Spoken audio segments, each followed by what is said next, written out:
comfortable. Your stomach's fed. Good lunch.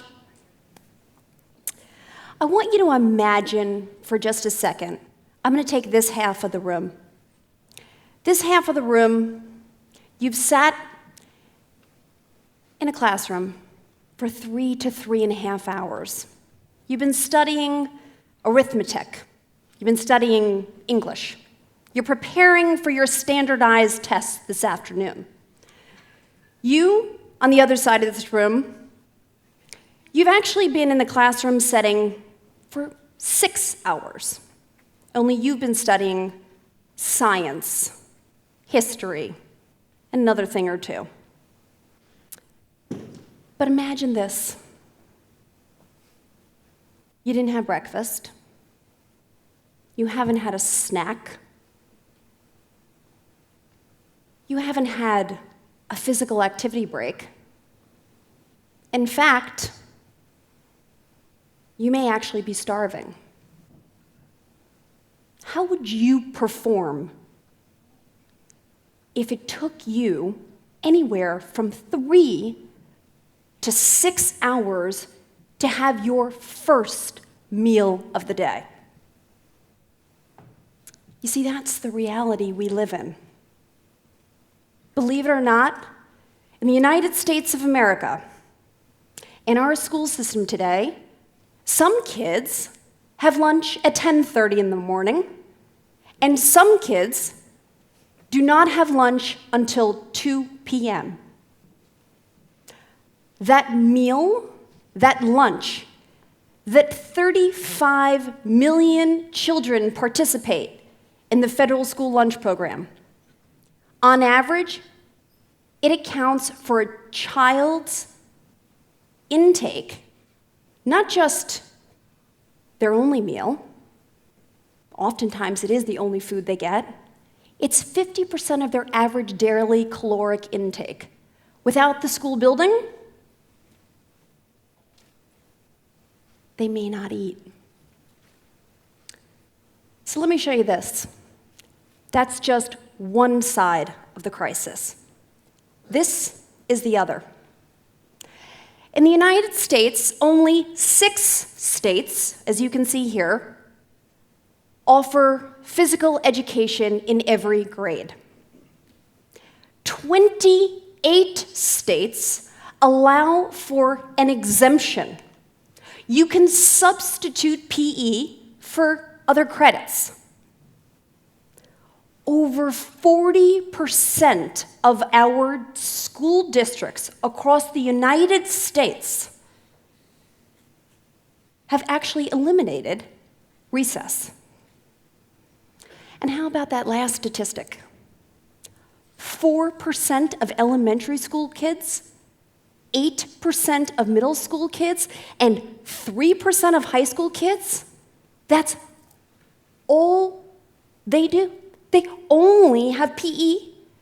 Only 3%, 8%, 4%.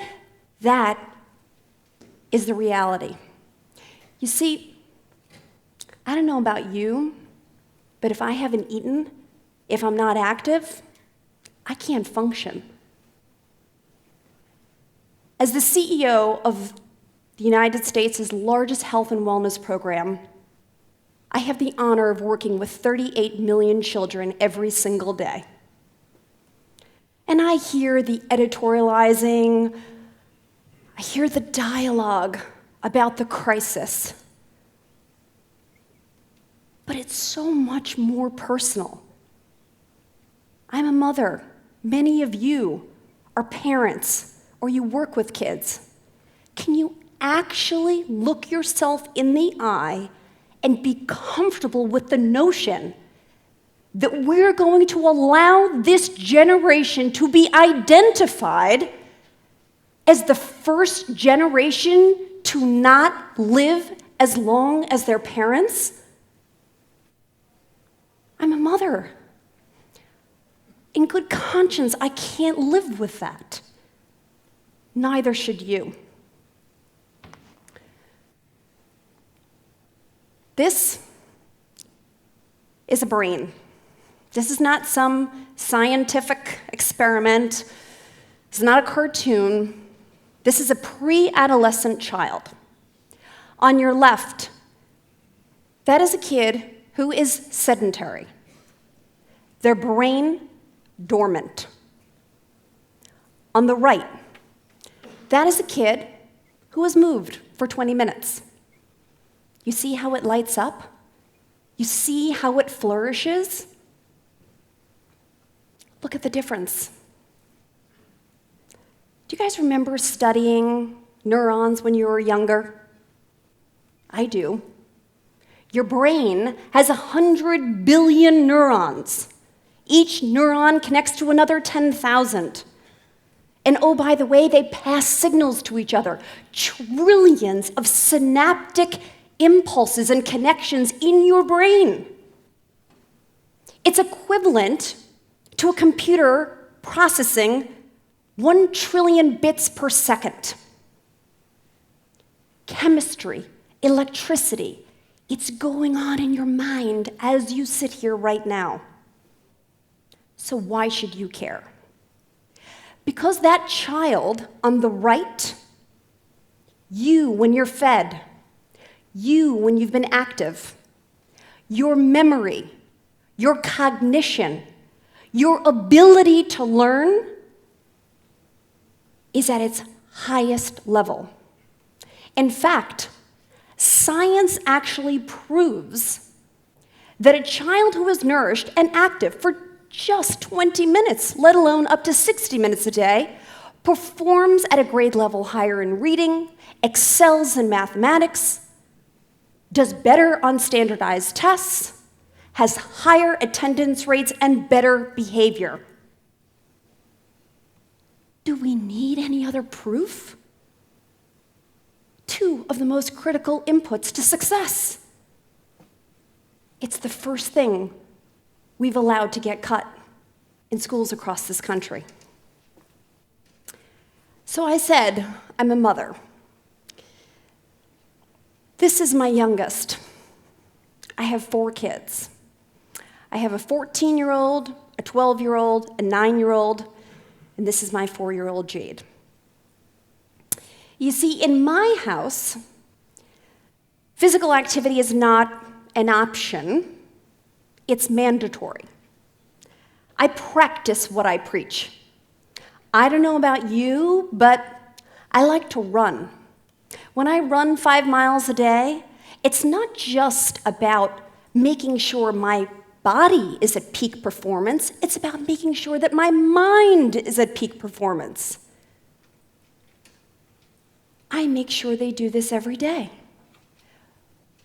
But look at her. She's my only girl.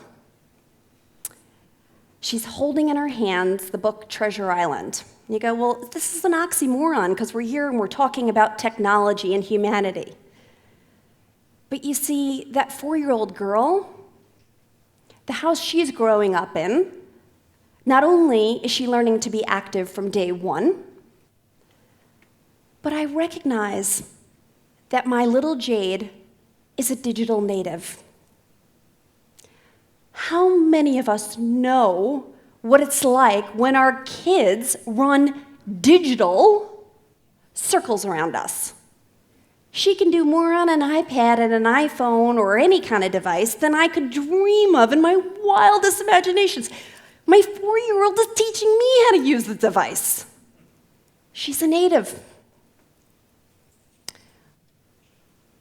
But is there magic in that we need to truly embrace? These are the headlines we read every day. Too much screen time. Kids are sedentary. We have a crisis in physical inactivity, and I can tell you because I'm on the sidelines of it every single day. Yes, is it true? Do teens spend 9 hours a day on social media? Do middle schoolers and tweens now, they actually spend more time on a screen than they actually sleep?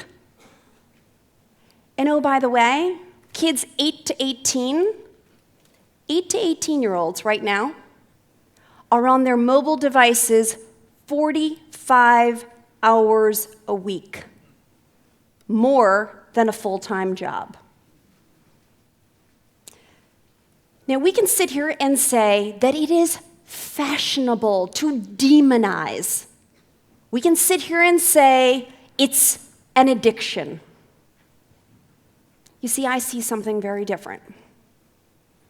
By working with those kids across the United States, I see this magical marriage of kids and technology. I see kids harnessing technology to reach communities, lift their voice, and to share ideas. Let me give you an example. In the school wellness arena, kids are using technology to create fitness apps. Every single day, new apps to get the kids around them active. Kids helping other kids. They're solving irrigation challenges in drought-challenged areas.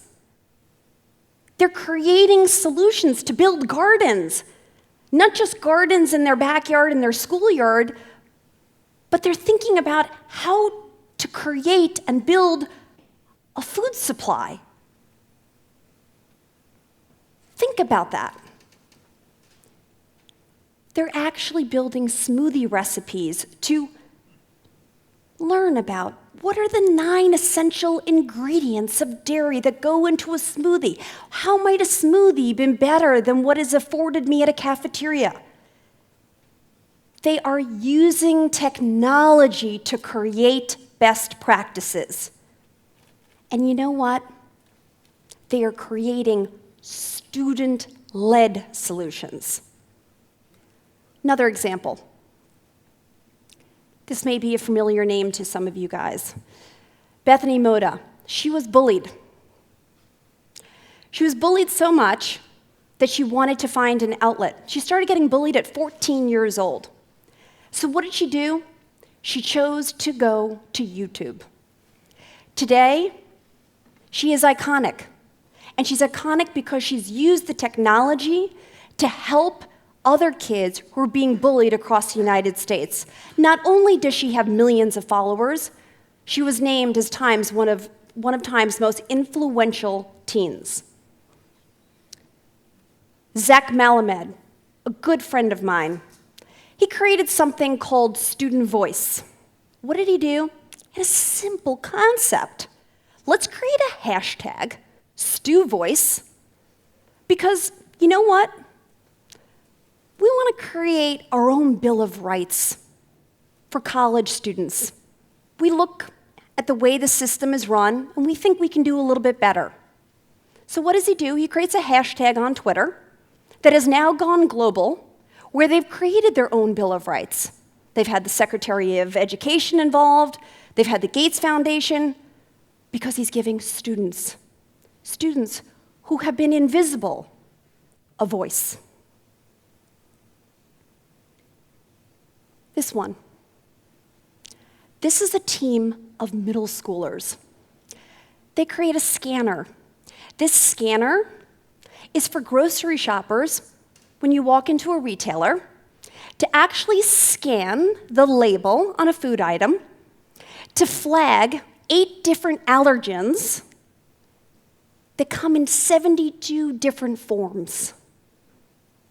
Middle school students. Kids and technology. Think about the simple notion of texting. Giving kids who don't have a voice, when they are sexually assaulted, when there is an HIV case, it's giving them an opportunity to be heard in a way in which they can still have anonymity. So my belief is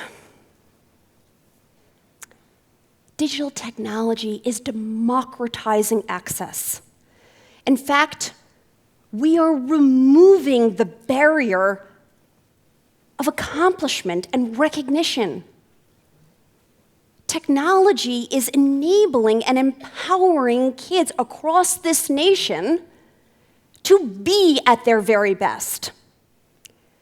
You know, it's not new if you think about it. If you think about stopping the Vietnam War, if you think about lowering the voting age, smoking, seatbelts, students have led movements for decades. But what's new? What's new is the liberating power of technology to help them affect change even further.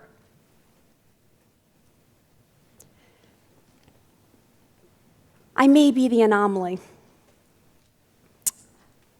but I can tell you from what I see every single day in the eyes of those 38 million kids. Do we have a crisis in physical inactivity? Do we have a crisis in access to nutrition? Yes. I'm not here to point fingers or to blame. I don't blame technology. I don't blame the educational system.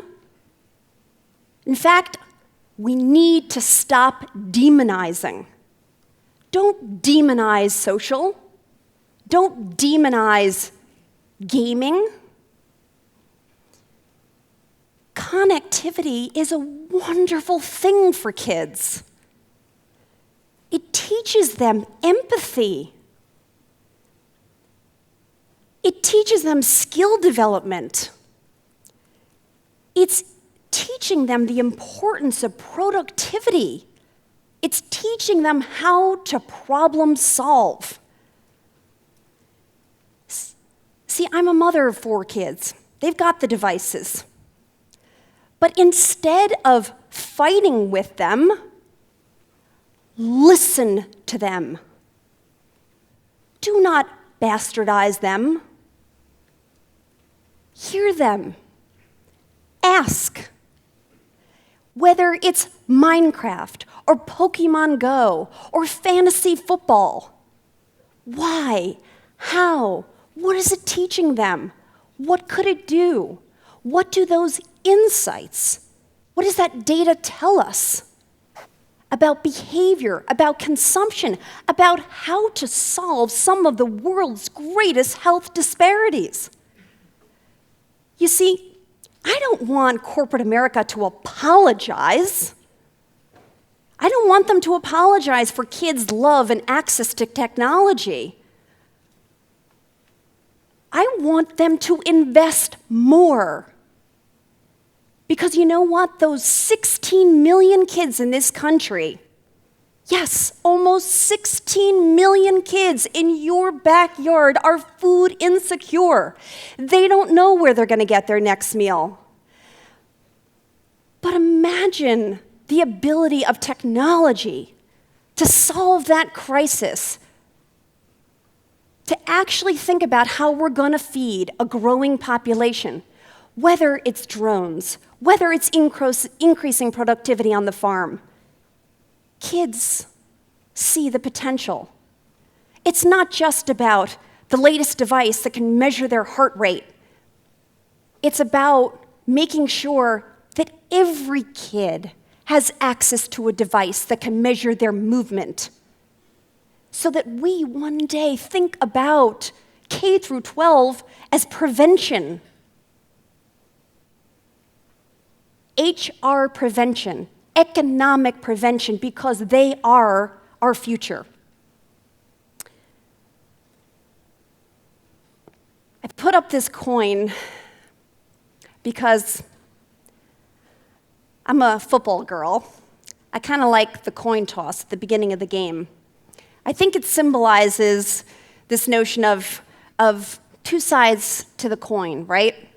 And not just winners and losers, but one team gets the ball the first part of the game and the other team gets it at the second part.